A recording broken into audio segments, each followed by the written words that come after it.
Welcome to another episode of Dividend Talk.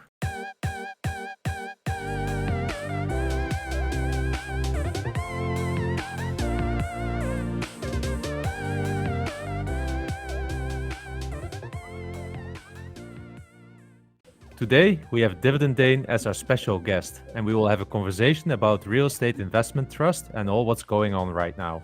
Oh, and in case you are wondering, Engineer My Freedom is getting drunk this weekend. I think he deserves it after 66 shows being in a bromance with me. But I'm really happy that Dividend Dane has been willing to join us today. So having said that, see you all in the inside.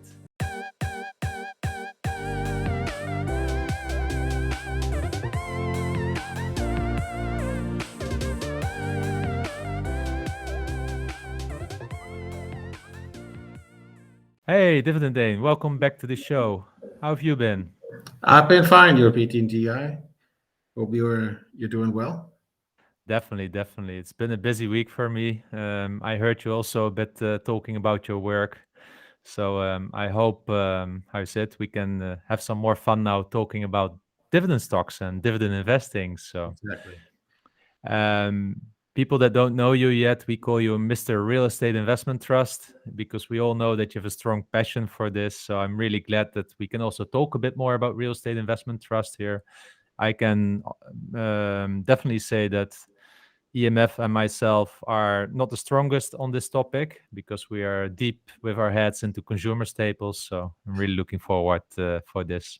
Well, having said that, I think people know you from earlier shows. So why don't we just go straight away to the news on the news of the week? Is there anything that has caught your attention this week? Yeah, I mean, for me, the most important news of the week is energy prices going through the roof everywhere. Not just in England, that have run out of gas quite recently. But everything is like coal is record highs. We have oil back at 2016 levels, everything, gas prices. So it's going to be not only a cold winter, but an expensive one for everyone here in Europe. So, Yeah, I'm really, how you said, impressed by what's happening regarding this right now in the world. I mean, I remember last year when I was deep in oil and I'm still having a lot of energy. I got bashed a lot on the social media for being so sticking to oil and actually bullish on oil. I mean, of course, it's easy to say now because now prices are high. They can easily be in few months again half of this. But this is the boom and bust cycle of what we know about oil and gas, and that's why it's usually not clever to buy to sell it at the bottom and to buy it at this because the yields are I said the PEs are always inverted. Right now, PEs are low, and it's actually a time you shouldn't probably buy them anymore. While when the PEs are highs, are the time to buy for this. And I mean, there's so much crazy stuff going on in the world right now. I mean, we have the whole supply chain issue that we have. We have just like there's been such a large underinvestment in oil and gas assets over the last 5 years because what we are facing now is not a response from last year. We're now facing the pain we are taking from the underinvestment since 2016 by all the big oil and gas companies slashing their capex, their investments. That's what we're suffering now from. yeah, exactly. Yeah.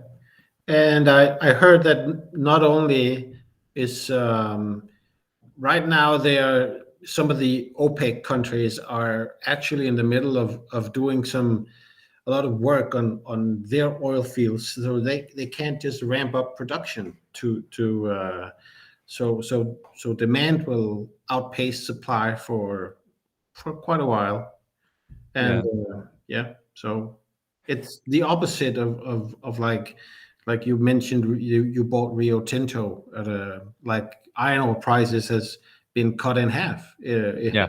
in a short time, and the reverse happened to oil. So Yeah. interesting times we live in. And it's really crazy right now, and with all of this, so it just tells us again how important it is to have a portfolio that is a bit diversified across sectors, Because, for instance, the stock markets have been going down in September, but my portfolio was going up because of my position in oil and gas.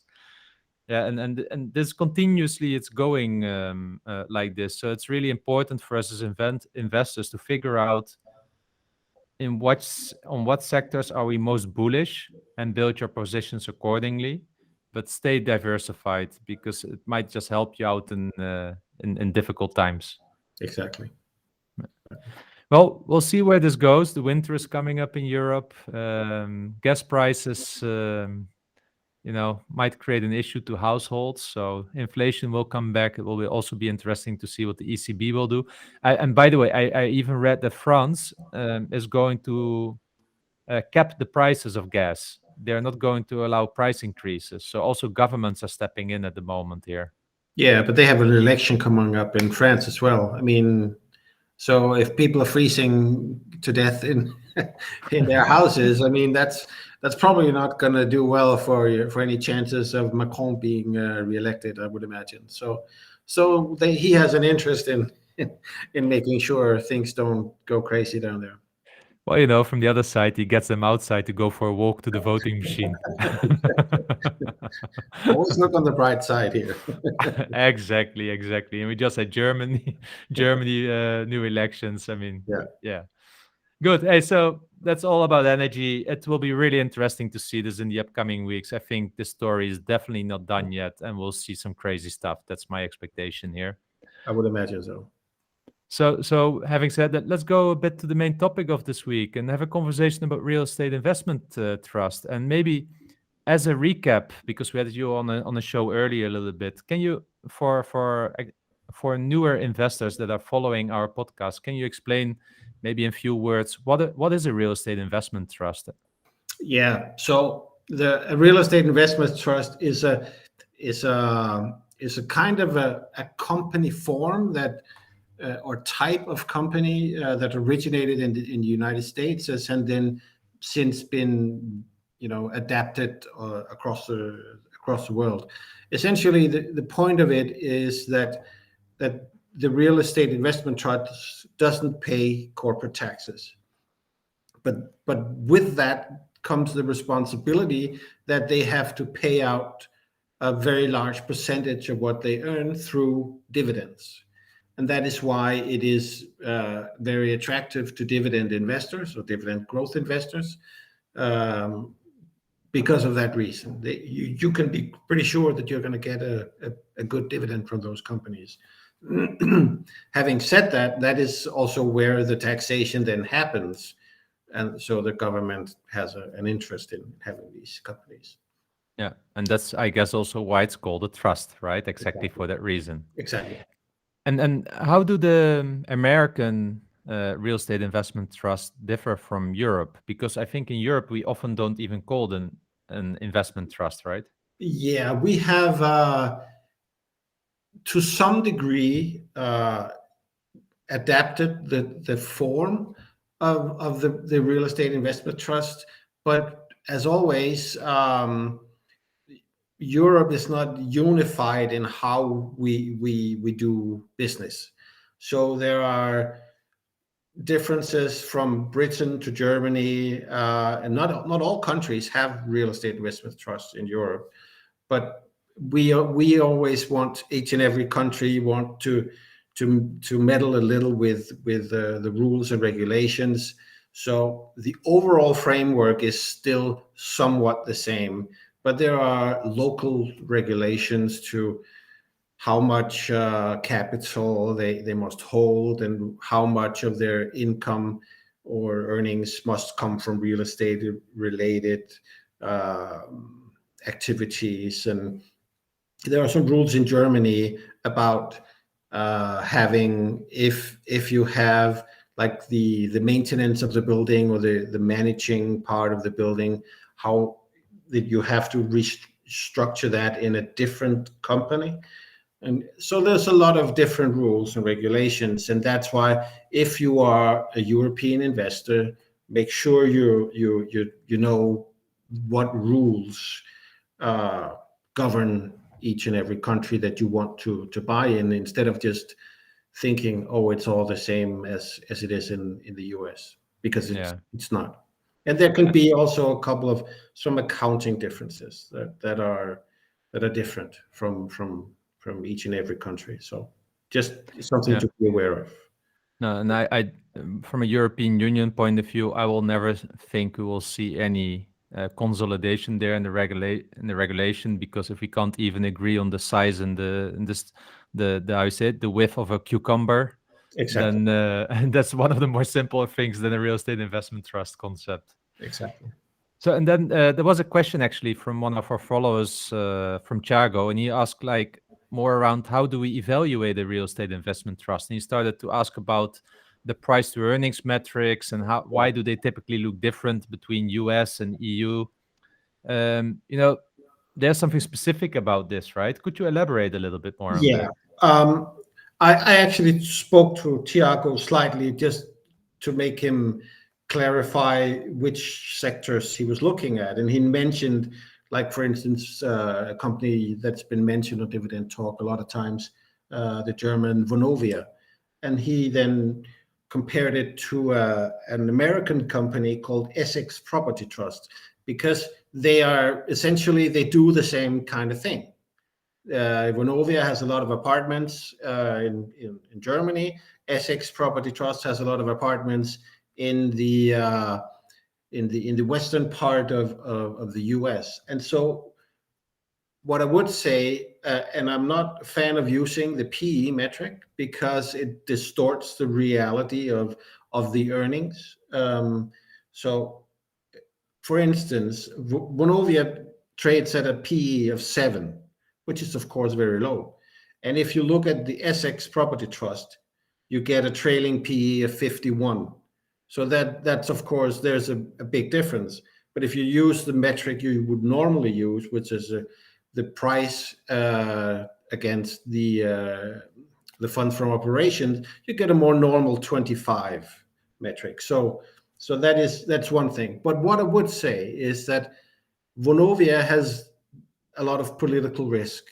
There's been a lot of talk in Germany with regards to the election of a referendum where essentially they wanted, a part of the left wanted to essentially expropriate, that is, the government taking over all of the apartments Vonovia own, which is, of course, a massive political risk.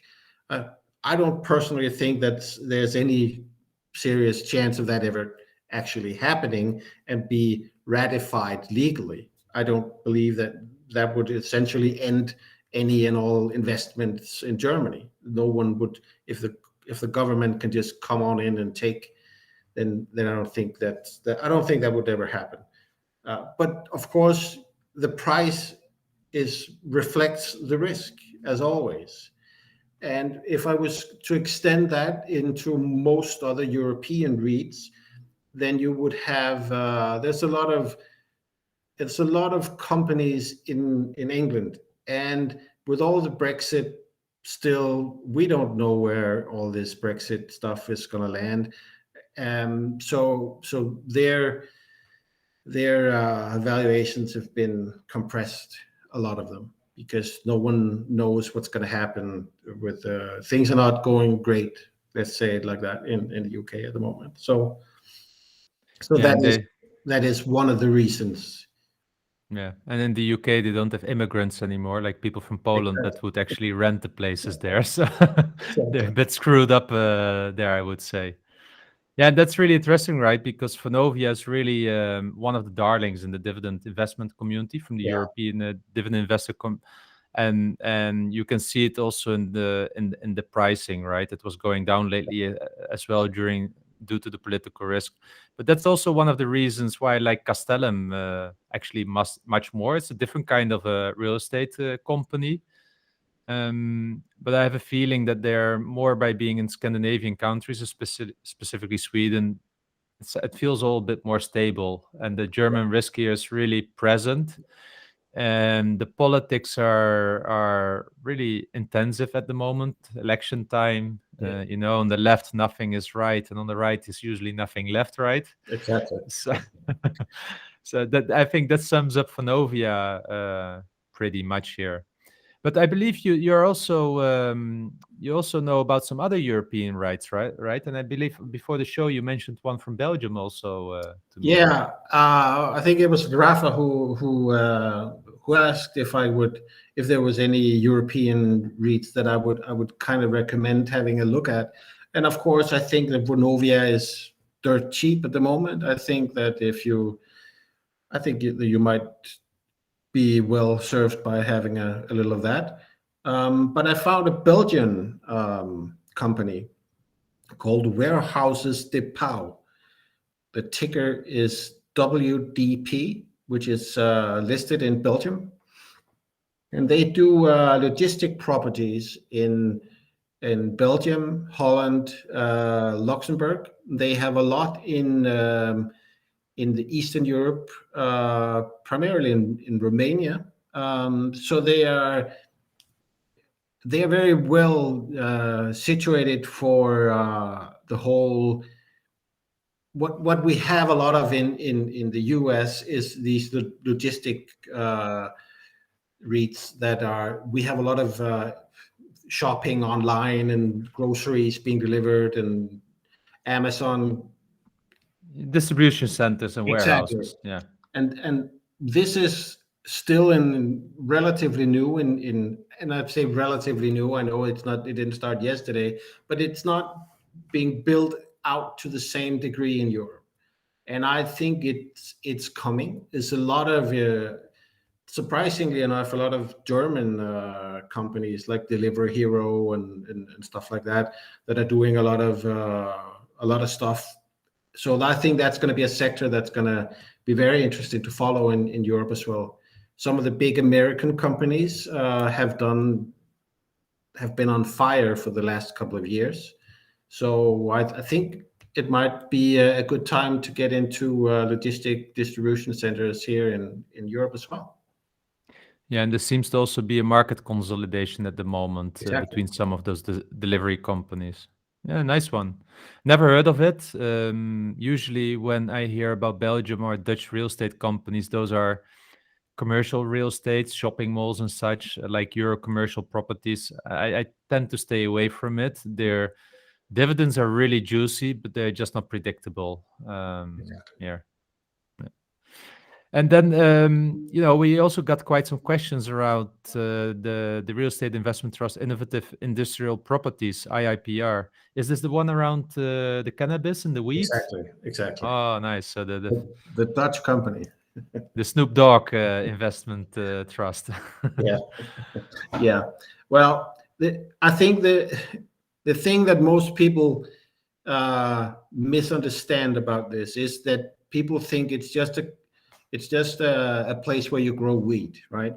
And that's not it at all. The And thing you can do that in every house, right? exactly Yeah. that's just a greenhouse. You don't Yeah. need anything special for that. But the thing is that they don't produce marijuana for recreational use. They only Mhm. grow and handle marijuana for medicinal use, and that requires some some some standards. It's essentially the same kind of production facility standards that you would have if you were producing cancer drugs or whatever type of Mhm. Yeah. medicinal product. And that's the whole ball game right there for them. That's the big thing, because if it was just having a greenhouse, then everyone with a big field could essentially just construct a greenhouse and be in business. But that's not it at all. It's very specific requirements, very expensive requirements that you have to comply Yeah. with. And so that is why they have some competition, but it's not a lot. So we can talk about moat, and then is there a moat? Yeah, there is, because it's going to be expensive to, but it's not impossible. I mean, if you have the capital, you can build Mhm. these facilities, but Yeah. it's not that simple.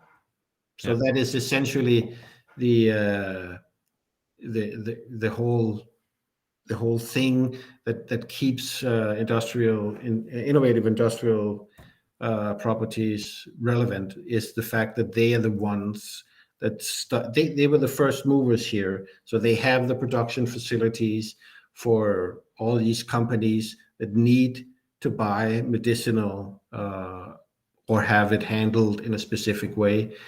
That's why they are interesting. They're Yeah. expensive, in my opinion, Yeah. but yeah, That's probably the main thing that Wolf of Harcourt Street and Dividend Wave and Rafa wanted to hear. Is it expensive or not? yeah. I think it's become a darling yeah, because it's been on fire. Yeah. There are a few others that will become very interesting in that area that are smaller, and Yeah.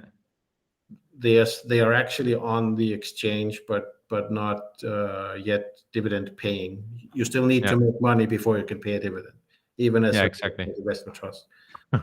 So Yeah. A good one.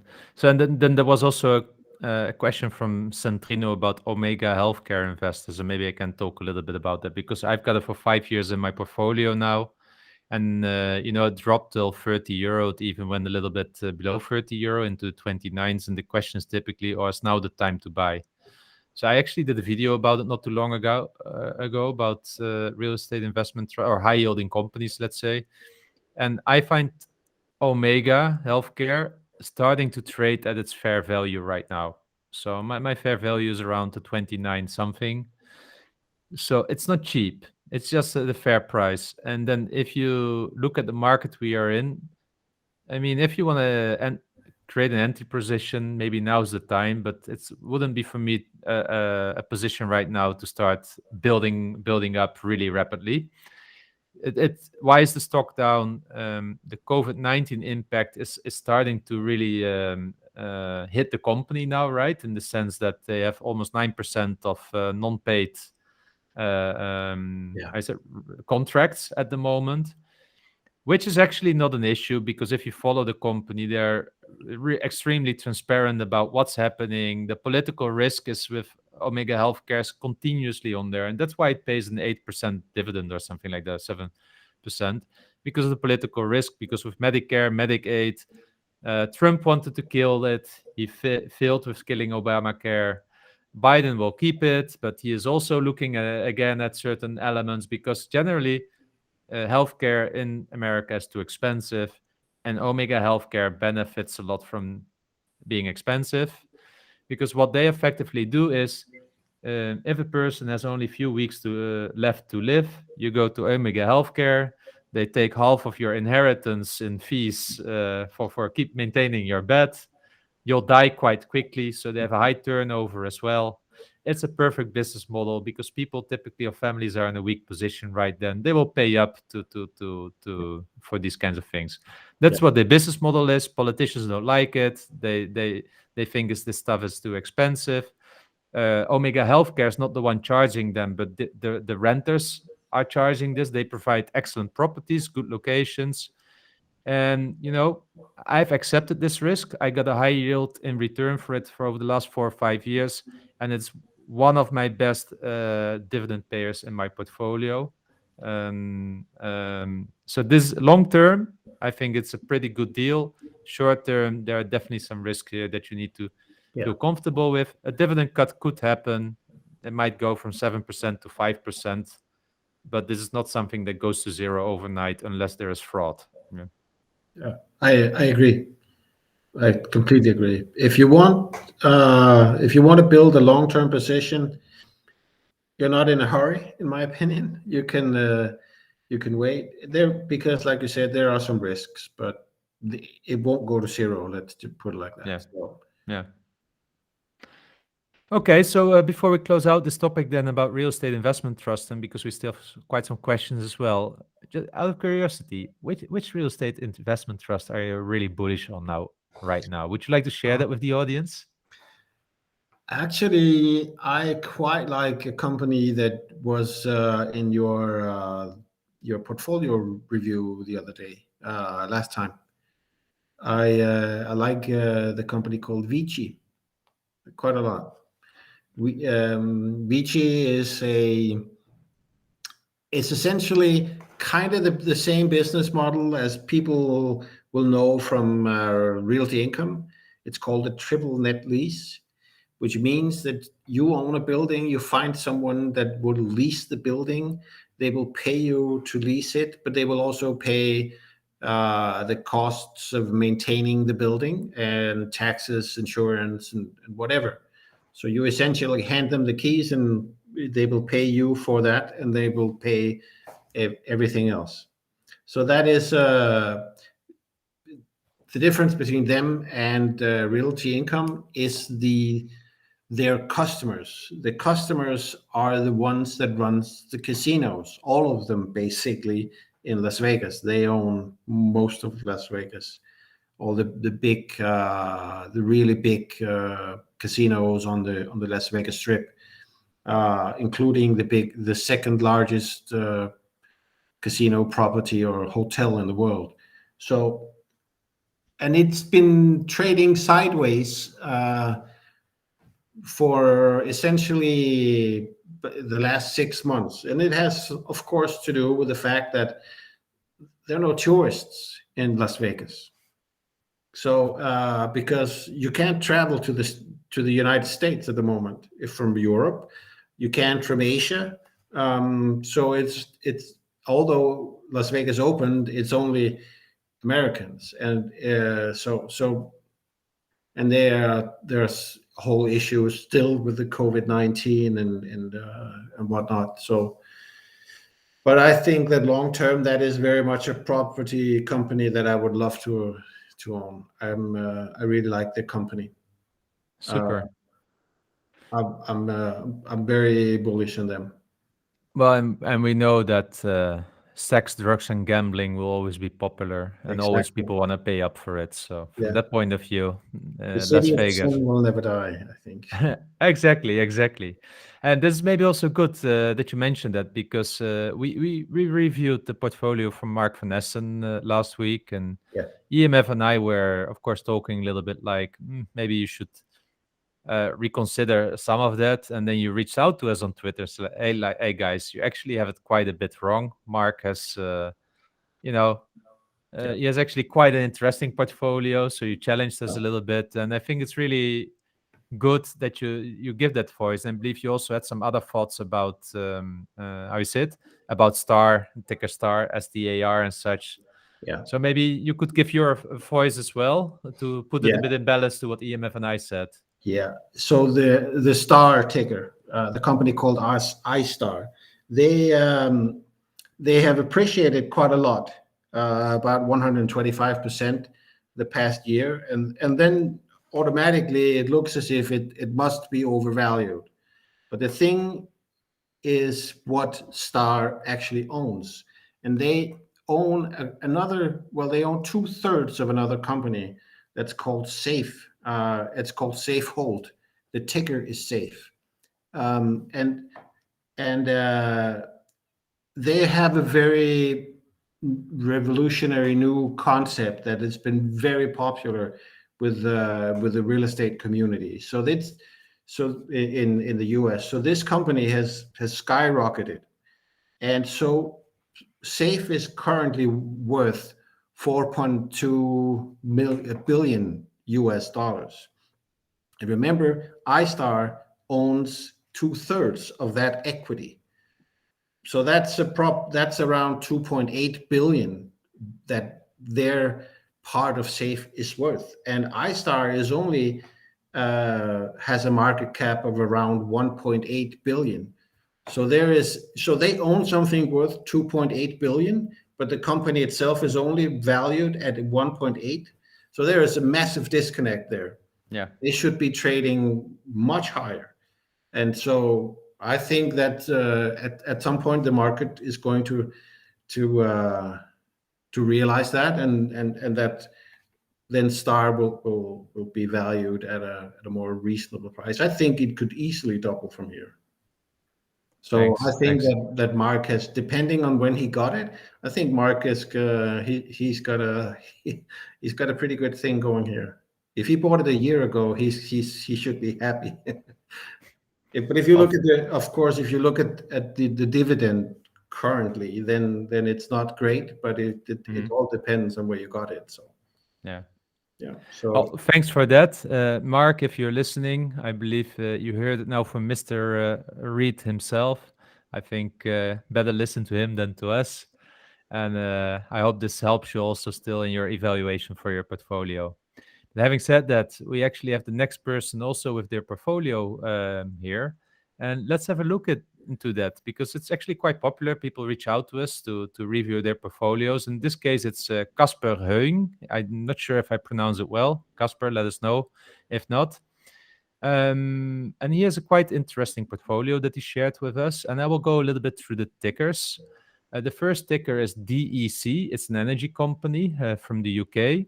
The second, and by the way, he has a position of almost 25% of his whole portfolio in this. We'll explain a little bit more there because he put a narrative around it. His second position is Johnson & Johnson with 8.4%, then Realty Income with 8.1%, then Stag, the industrial real estate company with 7.1%, and Unilever with 6.9%. Now, you might first think like, okay, DEC with 25% almost, that's a hell of a lot of a position, but he has been quite clear about that. He bought it on the dip in 2020, and we all know that it grew almost like 60, 70%. Great dividends on top of that. And yeah, it was really just a value play for him, effectively. And I think he's happy with his position. And based on also the gas prices going up, it really serves as a hedge for his portfolio. So that's how he looks at it. And yeah, I wanted to ask, what are your thoughts when you see this portfolio? yeah, without the context, I would have been worried about the size of his top position there. But he explained it quite well. Actually, he got in at a very great at a great time. They pay a sweet dividend. That he also says he uses the dividend to enlarge other positions. So normally, if I would say that probably having a quarter of your portfolio in one position, it might be a little much. Um, but if I was him, I probably at this point, like we already discussed, gas prices going through the roof. A gas company. I mean, it's hard to imagine that it won't be a great investment for him. I would hang on to that and then, like I said, use the dividends. I Yeah, like the rest of his portfolio, Unilever and Johnson and Johnson. I mean, two top quality companies. Realty Income is a great company, and then he's got Stack, who is this industrial logistics company, a little specialized. They do one tenant kind of solutions, yeah, which is so it's like a niche in I'm but it's very popular because of the way they pay the dividends. the So monthly one. Yeah, exactly. yeah, So to me, it looks like he has there's a liquidity thing going here for him. He's got two monthly payers, and then he's got the gas company, and then the two stable yeah, yeah, companies. exactly. So, So and if I'm correct, this energy company is almost paying 10% dividend, right? Still yeah, today after yeah, the run up. So this is just exactly. like massive dependency. So this is also, while I like his portfolio as such, because he also shared the rest of the portfolio where he has some healthcare companies in there like AbbVie and Bristol Myers, also Relax, which is together with Wolters Kluwer, really the two market leaders in the information services industry. He has Rio Tinto in there, Ahold Delhaize. So he has a really nice diversified portfolio with really good, trustworthy dividend payers, let's say. Exactly. So the only thing I would suggest now is like, if you're still in the early days of accumulation, start to lower the exposure to DEC. And so it's a diversified energy company. Yeah. Lower it not by selling, but just by not buying more and redistribute the dividends to buy more of the rest. And over time, it will be probably become like the rest, like 4 or 5%. This would Exactly. be my recommendation here. Other than this, it sounds quite good. Also knowing that the other companies in the portfolio are not trailing so much behind in the percentages of the portfolio from the others. So yeah. So Casper, I think you've got a really good portfolio.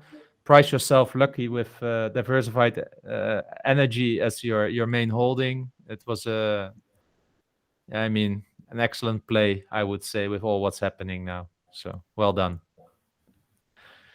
Okay, having said that, let's go to the final part of the show, the listeners' questions. We'll have to go a little bit quicker through it, Dividend Dane. Yeah. So let's get started.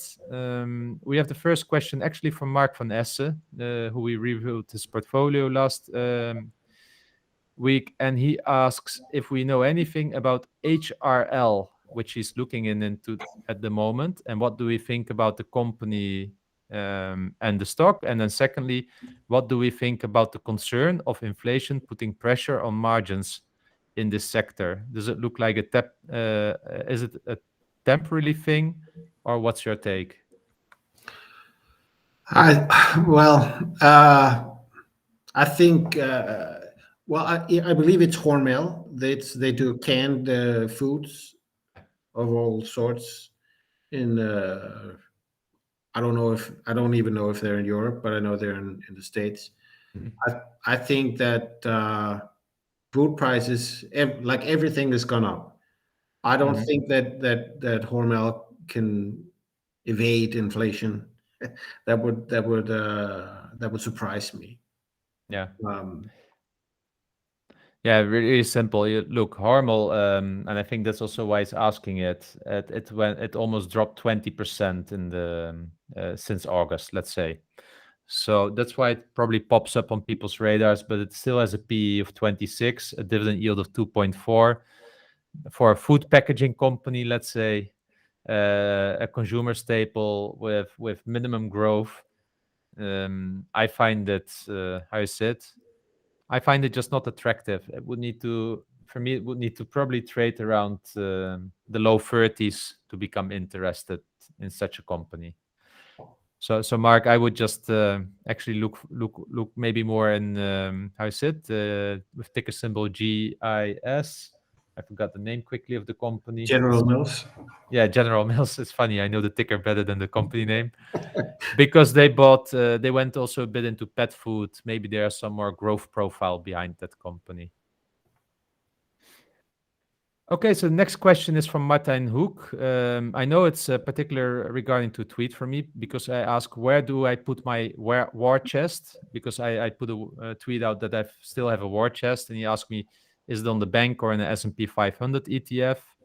A big crash only happens once in 8 years, and the ETF provides a historical 7% annual raise. So it's really simple. I have it on the bank, and it's stupid. I just need to start spending it in the stock market. I realize this, but it's still quite a significant amount, which I can't just get rid of it in a month. I mean, technically I could, but I won't. I don't want to. So I'm just investing a little bit more every month by pulling some money for it, but it will probably still take me a year. So at the same time, I'm just hoping for a market crash so that I can use it more. But I learned that having a war chest doesn't really matter that much. I'm losing out on the accumulation of dividends and the compounding effectively here, and then inflation is eating it up. So that's my learning. I want to get rid of it, and it's purely on the bank, because if I would put it in an ETF, I would risk losing it, and that's not why it's a war chest. no. Okay.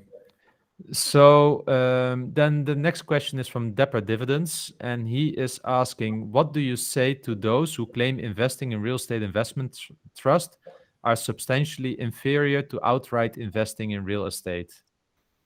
Yeah, I've heard that before. There are several. To me, there are a lot of differences. Um, First of all, buying physical real estate is expensive. It requires a lot of capital. if you that you don't need to buy real estate investment trusts or other real estate companies. You can diversify with real estate investment trusts. You can tap into different secular growth segments, like you can buy some data centers, you can buy some logistic companies, or this wheat cultivating companies, or and all other sorts. You can diversify geographically. They're not. Then there are things like, once you own a property, do you know how to run it? Or do you need to get someone to run it for you? Can you fix it yourself, or do you need to? I mean, you don't have to worry about. So there can be some good reasons to buy real estate, of course. Some might even be there might, depending on where you live and what type, there might even be some tax advantages and stuff. But I, for the unless you have a couple of €100,000 that you can just buy whatever, then I think it would be much smarter to have a little as an investment. It's another thing. It's where you live, but if it's an investment, you can buy a lot of stocks for the price of an apartment building. Let's just put it like that. Yeah, super. So then the next question is actually also for you from Phil, and he's asking, how does Mr. Real Estate Investment Trust see REITs that use their property buildings for a service or product on their own? Should we see and evaluate them as a real estate investment trust or a traditional company? And he's referring, for instance, to Iron Mountain with the data management storage, or maybe Weyerhaeuser with Timberland. But I would even say add to it McDonald's. Yeah. Yeah, yeah. That that's always McDonald's is always the where people are surprised when they look into Yeah. to their books. I would say like this, that like any other company, it doesn't really. You have to look at the basics of it. Like a company like Weyerhaeuser, for instance, they own a lot of land where people plant trees. Some of them they plant themselves, some they just lease out to others. But a lot of it's a very cyclical company. It's a commodity, so the price of timber goes up, it goes down, and depending on all sorts of things. So I would say it depends. Some you need to look at as a real estate investment trust. Some you could look at as a regular company. Now, I just a quick comment on Iron Mountain, because I'm not quite sure that people really know what it is that they do. They still have People think that it's a data storage uh, company, and that is what they are trying to become, but they are not there yet. Still, the data center part is still only 12% of their revenue, so it's a small part. They still have 73% of their revenue from storing of physical records. So that is essentially paper that they are trying to it's a deed from here, or will, or public records of all sorts. People in Europe will, depending on where they're from, will know that a lot of countries in Europe are not still 100% digital. Yeah. So there are mountains of paper stored everywhere, and that is primarily done by Iron Mountain. So just a quick note on that. So people should know what they're buying. They're not Yeah. buying a data storage center. Super. Which leads us to the last question, actually, for today. And the question is from Gonzalo Josepinto. And he asks us about our thoughts of Altria and British American Tobacco. I can actually answer this one. Yeah. Look, why are the prices so down this week? Is because Reynolds won a patent case which I think puts Altria in a difficult situation because I believe they have to stop the sales of their IQS tobacco heating product. And this is really and specifically Ultra. I mean, they're really screwed, right? They invested, what was it, 9 billion in Jules? Yeah, That was like a dead cat in a box, like Schrodinger's cat. exactly. Now IQOS, they're really screwed, right? Yeah, And it also, of course, puts an issue on British American tobacco because when there's a patent kind of thing hitting the industry, it scares the hell out of everyone. At the same time, I believe British American Tobacco also has some claims lying at Philip Morris and such, Altria. So it's really a patent war going on at the moment with all the new combustible or non-combustible cigarettes. Honestly, I think either they will settle it quite quickly or not, right? In that case, I see more trouble for Altria being in the United States than for British American Tobacco being British, let's say. So it's just, again, it's a risk now. Now that you have this information, you can do something with it. Does the yield justify the risk or not? Again, the company will not go bankrupt anytime soon. It might compress the earnings going forward a bit or the cash flow. But come on, if you look at British American Tobacco as an example and the cash flow that they have, I'm totally not concerned about them as an example. So those are my thoughts about the two of them. And it's very interesting to see what's happening. And I know I met some folks from Philip Morris the other day at a conference. And you know that that they don't like it anymore if we tell them that they're from the smoky company. They don't like it because what they say is we produce inhaling products yeah, because they are trying to rebrand them also more into the medical care, the pharma space. Really interesting how they think about it. I also believe, and you see it in the strategies, they're really going for it. I think also they have an asset there, but they still have some reputation to do, I think, because they're still selling these inhaling products, let's say, that yes, are quite addictive.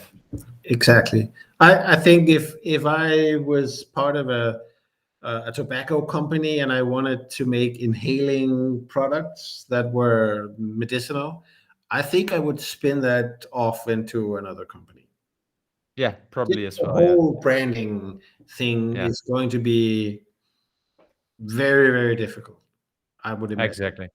I And I would don't call know it. anything about the technology Yeah, or anything, but and if they can do something medicinal, yeah, why not? But I think super. the image part is going to be an issue for them. Yeah, good. Hey, it brings us to the end of the show, Mr. Reed. No stock picks this week. I mean, my stock pick is Alibaba. There are some others more interesting, like Allianz and such. Alibaba is down again today. It's now $143. So I'm looking again on buying few more shares. Maybe next week. Let's see where it goes. But I really would love to thank you for today. I mean, EMF and I don't talk so much about real investment trust because it's not necessarily our circle of competence. Of course, we know few of the more popular ones, but your knowledge is really second to none compared to us. So, thanks so much for joining again. It was my pleasure. Always fun. Super. Hey, if you stayed so long with us in the podcast, thank you so much. It's really great having you guys, and yeah, enjoy the weekend and see you next week again.